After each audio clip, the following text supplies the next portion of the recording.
bring you into the conversation and pivot a little bit of the discussion to Election Day. We are just 5 days away, and one of the things that's been remarkable to watch over the past month, something that you've been chronicling and supporting in large part behind the scenes, has been an effort by corporate America to help their employees get time off. Ken doing it at Merck to go and vote. You've said that democracy is at stake here. Speak to what's happening. Thanks, Andrew. Usually when I come on and have the honor of joining you guys on this show, my goal is to not start too much of a food fight at this hour over breakfast.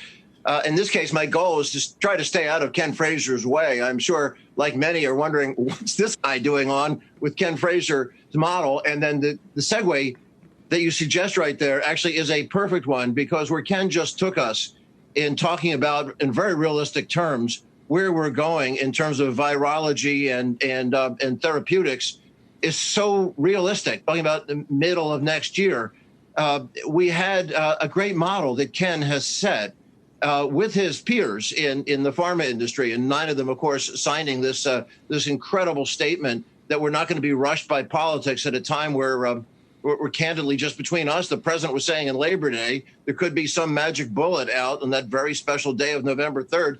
Ken and Alex Gorski of Johnson & Johnson and their peers said, no, we're not going to rush things. We're going to let the science dictate things, not have political intervention.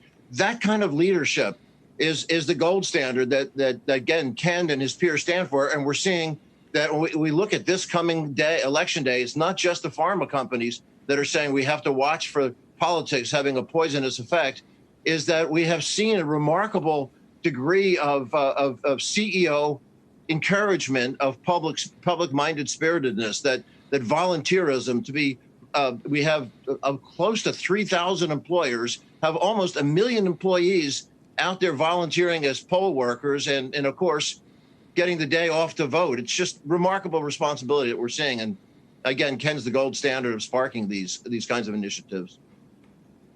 Ken, why do you think this is happening now?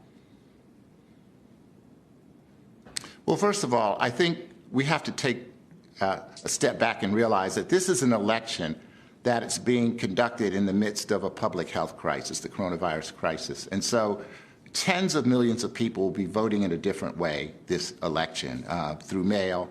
And I think what we have to do as a business community, as well as everyone, the media and anyone else who is privileged to hold a position of public trust and influence, is to encourage people to vote, but also to encourage them to respect the integrity and legitimacy of the actual process.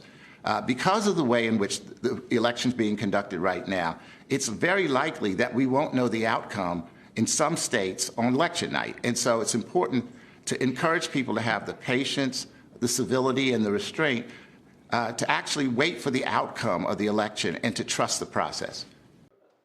Shepard Smith here. Thanks for watching CNBC on YouTube.